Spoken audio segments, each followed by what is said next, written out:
Hello बच्चों, काफी दिन बाद आज आप लोगों से मुलाकात हो रही है ऑनलाइन क्लास में। तो आज क्लास 9th में साइंस में फिजिक्स पोर्शंस भौतिकी की जो चैप्टर है मोशन, वो आज को हम आपको पढ़ाएंगे। कौन सा चैप्टर बेटा? मोशन चैप्टर हम लोगों ने पढ़ा नहीं है अभी, उसी को पढ़ेंगे। मोशन मीन्स क्या होती है बेटा? गति होती है। ठीक है। एक चैप्टर मेजरमेंट आप लोगों ने पढ़ा था जो जनरल था, हालांकि अब की बार आपके सिलेबस में मेजरमेंट नहीं है, लेकिन मेजरमेंट भी आपको पढ़ाया गया था।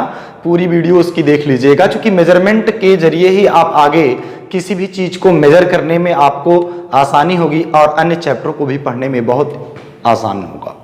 तो कब होगा? जब आप पूरे मेजरमेंट के तरीके को, मेजरमेंट की डिफिनीशंस को, मेजरमेंट में इंक्लूड डिफिनीशन जो है उसे जब आप पढ़े रहेंगे तो बेहतर होगा। तो आइए, आज का टॉपिक होगा मोशन। चैप्टर भी आपका मोशन है। मोशन क्या है? यानी गति के बारे में जानने के लिए हम एवरीडे इन आवर लाइफ, हम लोग अपने जीवन में यदि देखें, प्रत्येक दिनचर्या में देखा जाए तो बहुत सी ऐसी वस्तुएं हैं जो गति की अवस्था में भी हैं और विरामा अवस्था में भी होती हैं। यानी जो गति है यह एक यांत्रिकी की, एक मोशंस जो है वह यांत्रिकी का एक चैप्टर्स है। यानी इस मैकेनिक्स का जो चैप्टर है, यहाँ पे हम लोगों को गति मिल रहा है। तो गति के बारे में जानने के लिए बेटा हम आपसे कहे कि गति के बारे में जानना है तो हम देखें कि अपने दैनिक जीवन में, रोज के अपने दिनचर्या में देखते हैं तो बहुत सी ऐसी वस्तुएं हैं कि जो गति की अवस्था में है और कुछ विरामा अवस्था में है। यानी कितनी सिचुएशन बनती है? दोनों सिचुएशन बनती हैं हम लोगों के पास में। तो जो दो सिचुएशन हम लोगों की बन रही हैं, इसमें कुछ गति की अवस्था में होती हैं और कुछ विरामा अवस्था में होती हैं। विरामा अवस्था में कौन सी होती है? स्टेट सिचुएशंस में कौन सी वस्तु होती है? कब कही जाएगी कि विरामा अवस्था में है? कि जब किसी भी वस्तु में कौन सी अवस्था बाबू? विरामा अवस्था। थोड़ा सा मैं आपको बताऊं, विरामा अवस्था क्या होती है, क्योंकि इसे जानना। और फिर गति अवस्था क्या होती है? गति की अवस्था क्या होती है? यानी विरामा अवस्था क्या होती है, गति की अवस्था क्या होती है, फिर उसके बाद में हम लोग जानेंगे। हालांकि बहुत सारी चीजें हैं। आपका फ्रेम ऑफ रेफरेंस है, निर्देश तंत्र है, निर्देश तंत्र के बाद में आपका जड़त्वीय निर्देश तंत्र है, अजड़त्वीय निर्देश तंत्र है। इनके आधार पर तो बहुत सारी बातें हैं जो आपको आगे जाननी है। बट आपको यहाँ पे आपके 9th क्लास के साइंस के फिजिक्स में जो पोर्शंस आपका चैप्टर मोशन है, इस मोशन को हम पढ़ रहे हैं। तो इस मोशन के बारे में हमने आपको बताया कि बहुत सी ऐसी वस्तुएं हैं कि जो विरामा अवस्था में भी रहती हैं और गति की भी अवस्था में रहती हैं। कुछ रेलगाड़ियां देखिए चलती हैं, कभी कभी हम गति भी करते हैं लेकिन हमें नहीं पता होता कि हम गति कर रहे हैं, अगला व्यक्ति जानता है कि हम गति कर रहे हैं। जैसे आप बस में बैठ करके यात्रा कर रहे हैं, कहां पे? बस में बैठ करके आप यात्रा कर रहे हैं तो सभी यात्री आपके साथ ही बैठे हुए हैं। जो सभी यात्री आपके साथ प्यारे बच्चों बैठे हुए हैं, वो आपको क्या दिख रहा है? गति कर रहे हैं? नहीं। लेकिन जो बाहर से व्यक्ति बैठा हुआ देख रहा है, आपकी बस ट्रेवल कर रही है तो आप बस में बैठे हैं तो आप भी गति कर रहे हैं। यानी डायरेक्ट और इनडायरेक्ट देखा जाए तो पूरे ब्रह्मांड में जितनी भी वस्तुएं हैं उसमें से बहुत सारी ऐसी वस्तुएं हैं कि जो क्या करती हैं?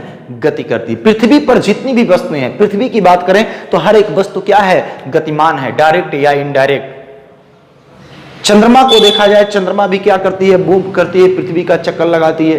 पृथ्वी किसका चक्कर लगाती है? सूर्य का चक्कर लगाती है। तो यदि पृथ्वी रोटेट हो रही है तो पृथ्वी पर जितनी भी वस्तुएं हैं वो सब किस अवस्था में है? गति की अवस्था में है। बच्चों दिमाग से सोचिएगा आप कि जितनी भी वस्तुएं, टेबल हम देखते हैं स्टेट सिचुएशन में है, बट टेबल भी मोशन में है, क्योंकि पृथ्वी किस में है? मोशन में है।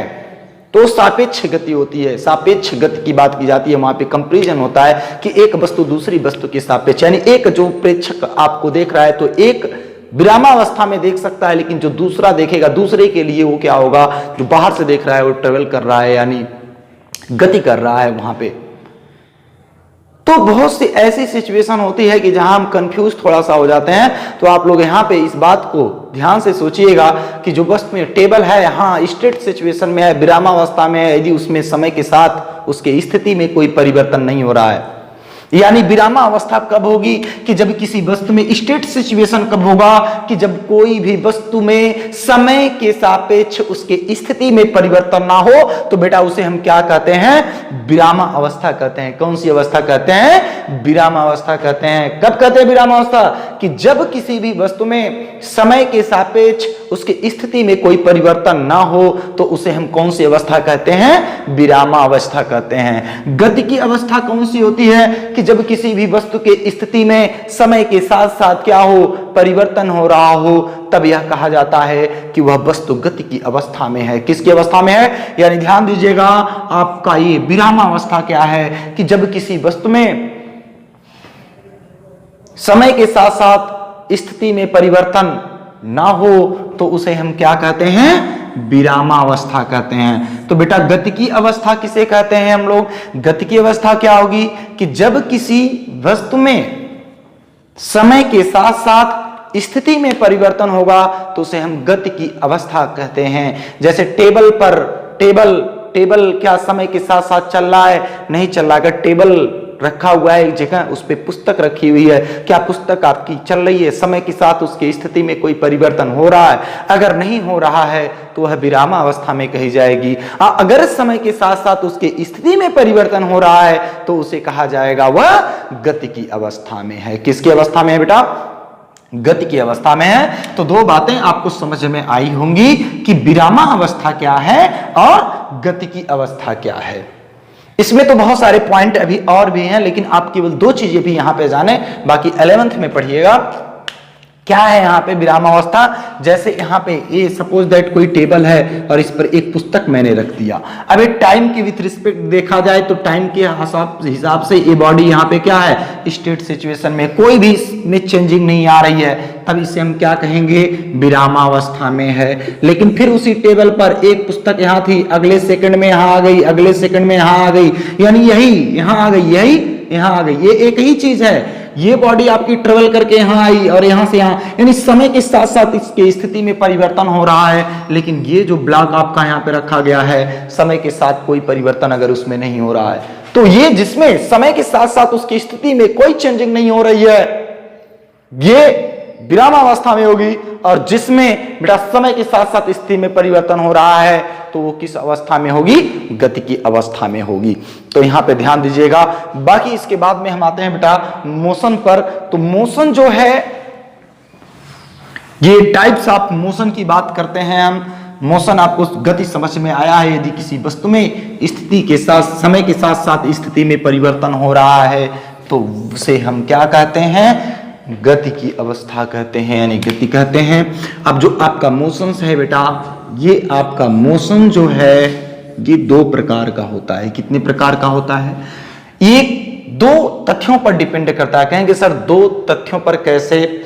एक होता है बेटा पथ की प्रकृति के आधार पर, पथ की प्रकृति के आधार पर, बेसिस ऑन नेचर। और एक होता है बेटा आवश्यक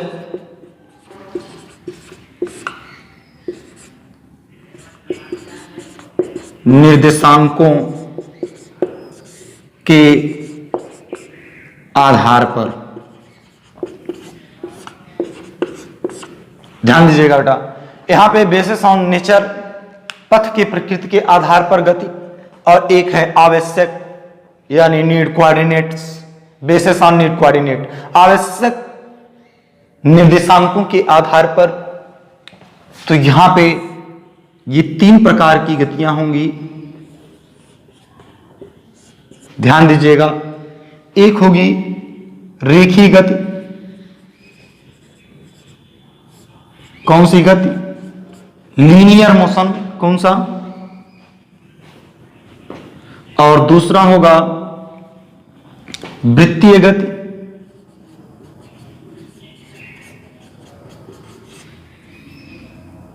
कौन सी गति? सर्कुलर मोशन होगा, रेखीय गति, वृत्तीय गति, दो गतियां हो गई, और एक को आप कह सकते हैं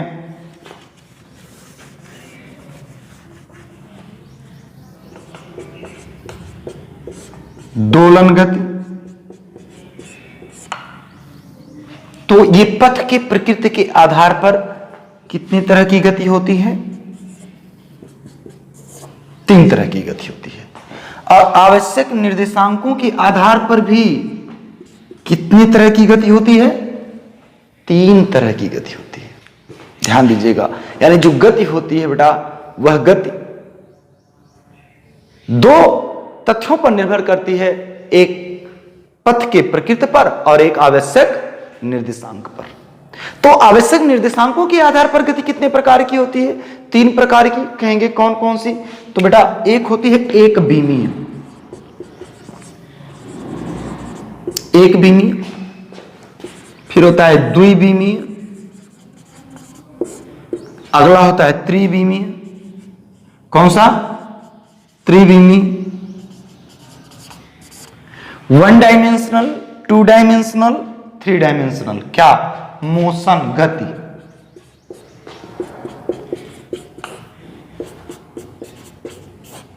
ठीक, यहां पे हम लोग ध्यान देंगे क्या है मोशन में। मोशन आप समझे कि मोशन क्या है। जैसे हम चल रहे हैं तो समय के साथ साथ हमारी स्थिति में क्या हो रहा है? परिवर्तन। यानी जब भी किसी भी बॉडी में समय के साथ साथ उसके डिस्प्लेसमेंट में और उसके सिचुएशंस में चेंजिंग आती हो, तो उसे ही हम लोग क्या कहते हैं कि वह वस्तु किस अवस्था में है बेटा? गति की अवस्था में है। तो अब आपने ये देखा कि जो मोशंस है यानी जो गति है, वो गति कितने तथ्य पर डिपेंड करती है? तो 2 तथ्यों पर डिपेंड करती है। नंबर 1 है उसमें से पथ के प्रकृति के आधार पर। किसके आधार पर?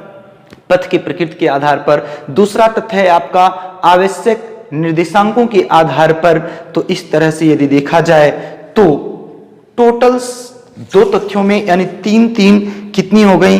6 हो गई। कौन सी हो गई? 6 हो गई। तो इस प्रकार से डायरेक्ट आप ये नहीं कह सकते कि गति 6 प्रकार की होती है। अभी और भी देखेंगे आप, इसमें भी प्रकार हैं, लेकिन बस अभी आप केवल इतना ही जाने कि अभी इसमें भी प्रकार हैं और भी आगे गतियां हैं, लेकिन आपको यही बेहतर है। इतनी सारी चीजें पर्याप्त हैं आपके 9th क्लास में फिजिक्स में पोर्शन में, मोशन जो चैप्टर आप पढ़ रहे हैं।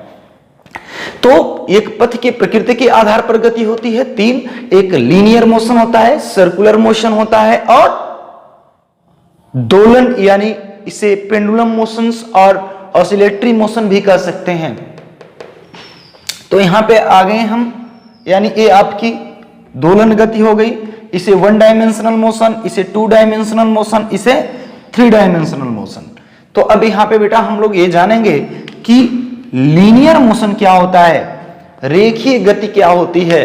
तो इसे आप लोग नोट कर लें, फिर आगे की ओर हम चलें। बेटा नेक्स्ट पॉइंट चलते हैं हम लोग। लीनियर मोशंस क्या है?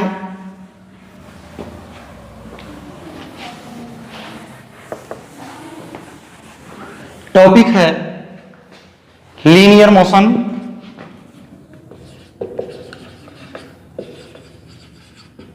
कौन सा मोशन? लीनियर मोशन यानी रेखीय गति कहते हैं। कौन सी गति? रेखीय गति।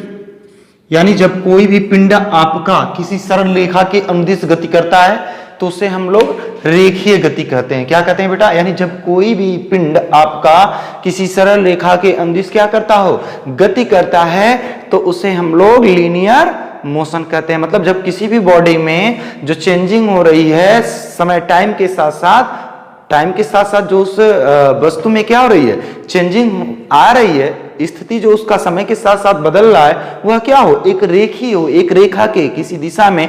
यानी जैसे इसी वे पे एक्स एक्सिस पर कोई बॉडी थी जो यहाँ पे किसी समय, अगले समय यहाँ, अगले समय यहाँ, अगले समय यहाँ, अगले समय यहाँ, इस प्रकार से यदि स्ट्रेट लाइन में वो ट्रेवल कर रही है तो उसकी गति को हम लोग क्या कहते हैं? रेखीय गति या सरल रेखीय गति, सिंपल लीनियर मोशन के नाम से जाना जाता है। जैसे सड़क पर दौड़ता हुआ एक कोई लड़का जो दौड़ रहा है, जो आपकी मोटरसाइकिल यदि सीधे स्ट्रेट लाइन में यदि ट्रेवल कर रही है, यानी कोई भी पिंड यदि स्ट्रेट लाइन में और किसी रेखा के अंदिश यदि गति करता है तो उसकी गति को बच्चों हम लोग क्या कहते हैं, लीनियर मोशन कहते हैं। लीनियर मोशन के नाम से उसे हम लोग जानते हैं। फिर इसके बाद में लीनियर मोशन के बाद में हम लोग दूसरा था सर्कुलर मोशन। कौन सा मोशन था, सर्कुलर मोशन था। तो सर्कुलर मोशन जाने हम लोग क्या है बेटा, सर्कुलर मोशन की बात है। किसकी बात है, सर्कुलर मोशन। सर्कुलर मोशन कौन सा होता है, वृत्तीय गति होती है। कौन सी गति, अब वृत्तीय गति क्या होती है, यानी जब कोई भी पिंड आपका किसी वृत्त के पथ पर गति करता हो। कहां गति करता हो, यानी ऐसा कोई सर्किल है और कोई बॉडी है जो यहां ऐसे मूव कर रही है। क्या कर रही है, मूव कर रही है। ध्यान दीजिएगा, यानी जब कोई भी पिंड कहां गति करता है, किसी एक सर्कुलर पाथ पर गति करता है, किसी वृत्तीय पथ पर गति करता है, तो उसकी गति को हम लोग क्या कहते हैं, वृत्तीय गति, यानी सर्कुलर मोशन करता है। यानी एक सर्कल में यदि कोई बॉडी क्या कर रही है, ट्रेवल कर रही है या मूव कर रही है, तो जो उसका मूवनेस वो है उसे हम लोग क्या कहते हैं, वृत्तीय गति कहते हैं। यही रोटेशनल मोशन आ जाता है, घूर्णन गति सी में होती है। कौन सी, घूर्णन गति। रोटेशनल मोशन वो तब होता है कि जब कोई भी पिंड किसी एक्सिस के यानी अक्ष के पलटे यदि कोई वस्तु रोटेट होती है सर्टेन रेडियस पर, तो उसे हम लोग क्या कहते हैं, घूर्णन गति कहते हैं। कौन सी गति कह देते हैं उसे, रोटेशनल मोशन कहते हैं। बट ये चीज अभी छोड़ देते हैं, मैं आपको केवल सर्कुलर मोशन में आपको पढ़ाऊं।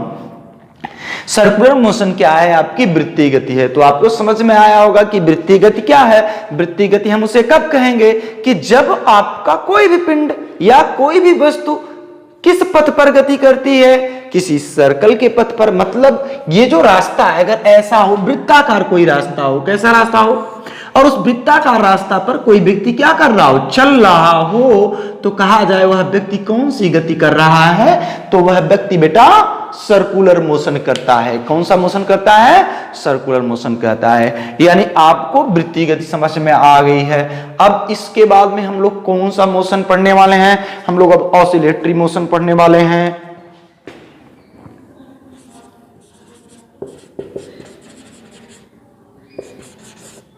कौन सा motion, oscillatory motion. Oscillatory motion मतलब दोलन गति, दोलन गति। चलिए अभी हम लोग जान लें कि दोलन गति क्या होती है। दोलन गति जानना आवश्यक है। तो सीधी सी बात है, कह रहा है दोलन गति, हम दोलन गति के बारे में जानना चाह रहे हैं। किसके बारे में हम लोग जानना चाह रहे हैं, ऑसिलेटरी मोशन क्या होता है, इसके बारे में जानना है। तो जब कोई भी वस्तु अपनी माध्य स्थिति के इधर उधर गति करती है या किसी एक ही बिंदु पर ऊपर, जैसे यहां पे ये पेंडुलम है, यहां और यहां इस प्रकार की यदि गतियां हैं, तो कौन सी गति, यानी ये माध्य स्थिति है इसकी, और यहां से इधर इधर इधर, यानी बार बार वह अपने ही स्थिति को क्या करे, दोहराए। क्या करे, ऑसिलेटरी मोशन दोलन गति क्या है, जब कोई भी पिंड अपने एक निश्चित बिंदु के इधर उधर बार बार गति करती है, तो उसे हम लोग ऑसिलेटरी मोशन कहते हैं। या आप ये कह सकते हैं कि वाइब्रेशंस मोशन भी होता है, कंपन गति होती है। कौन सी होती है, जैसे भी घूर्णन गति तो छोड़िए उसे आगे, या कंपन गति का मतलब अगर कोई भी वस्तु अपनी जैसे स्प्रिंग कभी कंपन करती है, किसी धागे को कंपन कराइए तो ऊपर नीचे बहुत तेजी से वो वाइब्रेट होने लगता है। तो जो वो वाइब्रेट होने लगता है, यानी वो भी क्या करता है कि एक सर्टेन पॉइंट को बार बार क्या करता है, रिपीट करता है, ऐसे ऐसे ऐसे बार बार रिपीट करता है कि नहीं करता है। तो जब हम ऑसिलेटरी मोशन की बात कर रहे हैं तो यहां पे भी वही चीज है, जैसे घड़ी, जो पेंडुलम शीशे वाली जो घड़ी है आपकी, मान लीजिए पेंडुलम में जो नीचे ब्लॉक एक लगा होता है, तो वो क्या करता है, इधर उधर हर सेकंड देखते रहिए आप, इधर उधर घूमता रहता है। तो बार बार वो अपने एक सर्टेन पॉइंट को क्या करता है, दोहराता है। तो इस प्रकार की जो गतियां होती हैं उसे हम लोग कौन सा मोशन कहते हैं? उसे हम लोग ऑसिलेटरी मोशन कहते हैं, यानी वो दोलन गति करता है। कौन सी गति करता है? दोलन गति। यानी एक सिचुएशन हम लोगों को समझ में आई कि basis of natures of the motions, यानी जो गति है वो पथ के प्रकृति के आधार पर तीन तरह से होती है। तो पहला आपको बताया मैंने, रेखीय गति होती है बेटा, दूसरा वृत्तीय गति होती है और तीसरा दोलन गति होती है। ये कौन सा है आपका?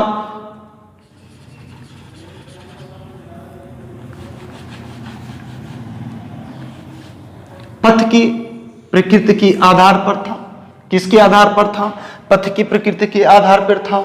अब हम लोग किसके आधार पर जानेंगे? आवश्यक निर्देशांकों के आधार पर।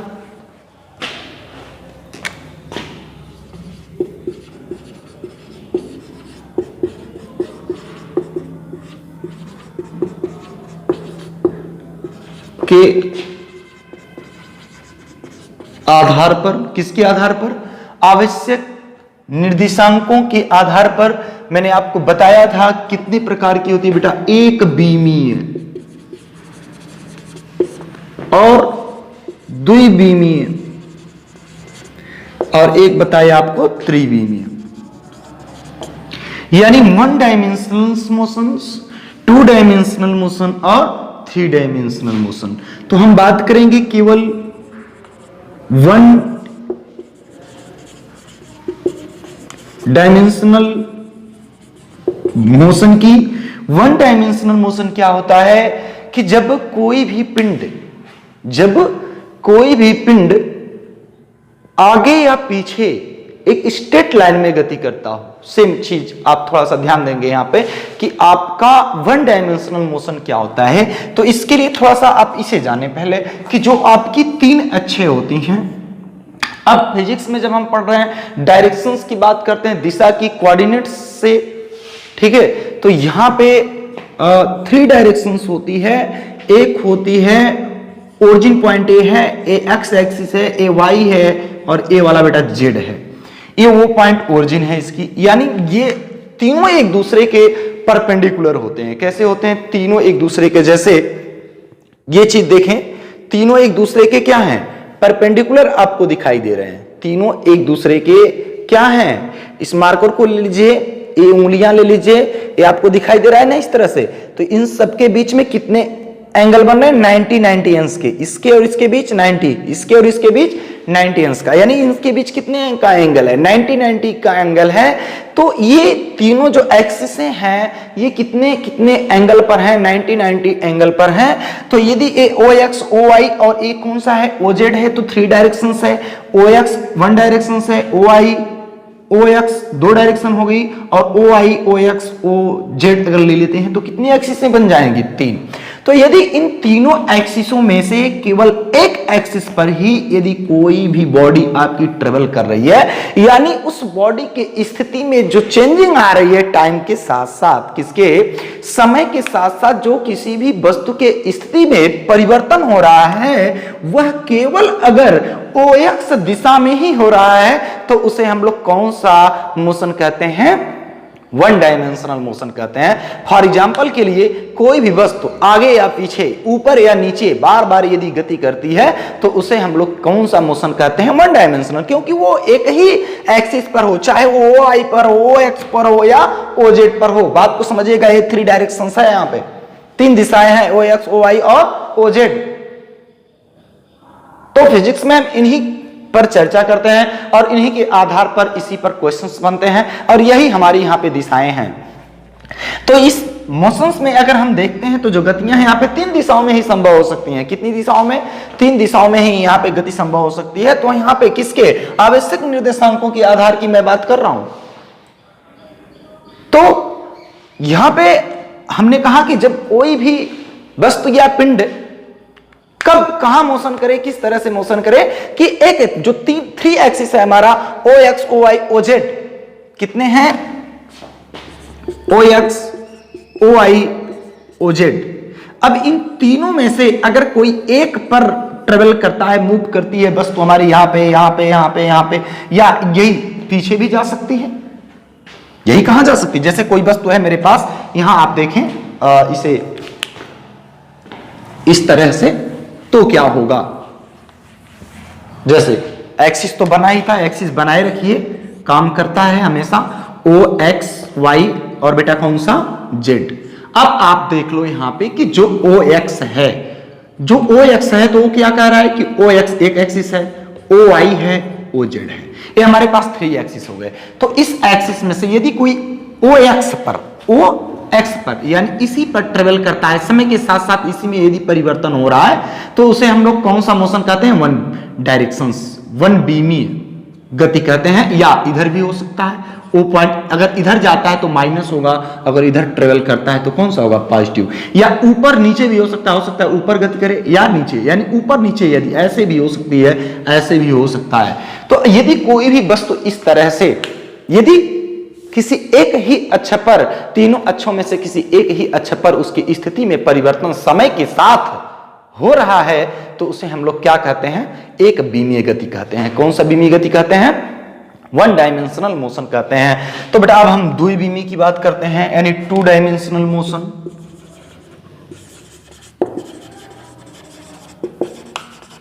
कौन सा motion, 2 dimensional motion. 2 dimensional motion क्या होता है, बस इसी आधार पर 1 डायमेंशनल का आप एग्जाम्पल जान लीजिए क्या हो सकता है। 1 डायमेंशनल का बस अभी तो इस तरह से समझ में आ गया, कोई वस्तु आगे दौड़े या पीछे, एक ही अक्ष पर हो उसकी गति, तो उसे हम कौन सा मोशन कहते हैं, 1 डायमेंशनल मोशन कहते हैं। अब 2 डायमेंशनल की बात कर लेते हैं हम लोग। 2 डायमेंशनल कौन सा होगा कि जब कोई भी वस्तु ओ एक्स और ओ वाई दोनों पर उसकी स्थिति में क्या पाया जाए, परिवर्तन पाया जाए, यानी दोनों पर उसकी स्थितियों में परिवर्तन हो रहा हो, तो उसे हम द्विविमीय गति कहते हैं, यानी 2 डायमेंशनल मोशन कहते हैं। फॉर एग्जाम्पल के लिए, जैसे कोई भी पिंड किसी वृत्त के पथ पर गति कर रहा है अगर, तो उसे हम 2 डायमेंशनल मोशन कहते हैं। कौन सा डायमेंशनल मोशन कहते हैं, 2 घूर्णन गति कर रहा है तो कौन सा मोशन होता है बेटा, वहां पे 2 डायमेंशनल मोशन होता है। तो इस तरह से आपकी 2 डायमेंशनल मोशन जो होती है, यदि ओ एक्स और ओ वाई दोनों वे पर, यदि दोनों एक्सिसों पर उस वस्तु की स्थिति में क्या हो रहा हो, परिवर्तन हो रहा हो, तो उस सिचुएशन में उसे हम लोग कौन सा मोशन कहते हैं, 2 डायमेंशन, यानी कहा जाए इस पे भी और इस पे भी, यानी दोनों पर वह उसकी स्थिति में क्या पाया जा रहा है, चेंजिंग्स पाई जा रही है, उसकी जो चाल है उसमें परिवर्तन यदि पाया जा रहा है, तो इस सिचुएशन में उसे क्या कहा जाएगा। तो बेटा बता रहे थे हम आपको यहां पे कि अगर द्विविमीय है तो दोनों अक्ष, यानी जब किसी भी वस्तु के स्थिति को प्रदर्शित करने के लिए हमें दोनों अक्षों की आवश्यकता हो जाए, जब कोई भी वस्तु गति कर रही हो और उसकी स्थिति को रिप्रेजेंट करने के लिए हमें एक्स वाई दोनों को रिप्रेजेंट करने की आवश्यकता पड़ जाए, दोनों एक्सिसों की, तो उसे हम कौन सा मोशन कहते हैं, 2 डायमेंशनल मोशन कहते हैं। 1 डायमेंशनल मोशन क्या है कि जब हमें इन तीनों एक्स वाई और जेड कोऑर्डिनेट में से हमें एक ही केवल एक्स को रिप्रेजेंट करना हो, कोई वस्तु गति कर रही है और एक ही अक्ष को हमें प्रदर्शित करना हो, तो उसे हम 1 डायमेंशनल मोशन कहते हैं। अगर हमें दोनों अक्षों की आवश्यकता पड़ती है व्यक्ति करने के लिए उस वस्तु की स्थिति को, तो उसे हम कौन सा मोशन कहेंगे, 2 डायमेंशनल मोशन कहते हैं। तो 3 डायमेंशनल मोशन कौन सा होता है, कौन सा,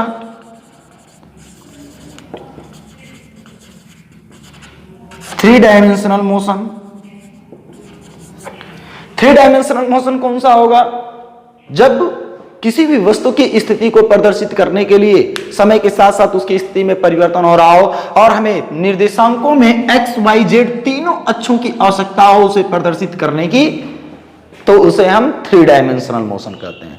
जैसे 3 डायमेंशनल मोशन का फॉर एग्जांपल है मधुमक्खी का उड़ना। मधुमक्खी यहां जो उड़ती हैं वो तीनों दिशाओं में उड़ती हैं, ओ एक्स वाई और ओ जेड में।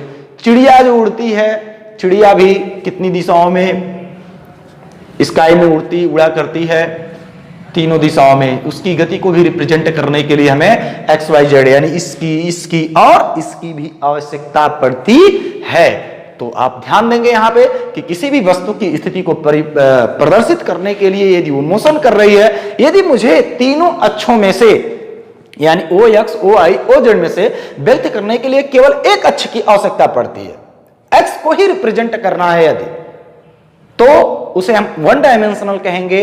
और अगर किसी भी वस्तु के स्थिति को प्रदर्शित करने के लिए तीनों अक्षों में से 2 अक्ष एक्स और वाई की आवश्यकता पड़ती है तो उसे हम लोग क्या कहेंगे, टू डायमेंशनल मोशन कहेंगे। और किसी भी वस्तु की स्थिति को प्रदर्शित करने के लिए यदि हमें तीनों अक्षों की आवश्यकता पड़ती है, रिप्रेजेंट करना पड़े, तो उस वस्तु की स्थिति को हम लोग क्या कहेंगे, थ्री डायमेंशनल मोशन कहेंगे। थ्री डायमेंशनल मोशन का एग्जांपल है गैस के अणुओं की जो गति होगी थ्री डायमेंशनल होगी। जो मधुमक्खियां उड़ रही हैं, जो चिड़िया उड़ रही है, इन सब की जो गतियां हैं वो कौन सी हैं, थ्री डायमेंशनल मोशन है। तो बेटा इसके आगे आपको नेक्स्ट वीडियो में मिलेगा। ये वीडियो पूरा देखिए आप लोग, जितना आप देख रहे हैं इसे तैयार करिए, फिर नोट्स बनाइए। बाकी आगे की वीडियो आपको नेक्स्ट डे अगले दिन मिल जाएगी। मोशंस इसके बाद में जो आपका टाइप्स ऑफ मोशन था, फिर नेक्स्ट हेडिंग इसके बाद में जो है वो आपको मिलेगा। Thank you.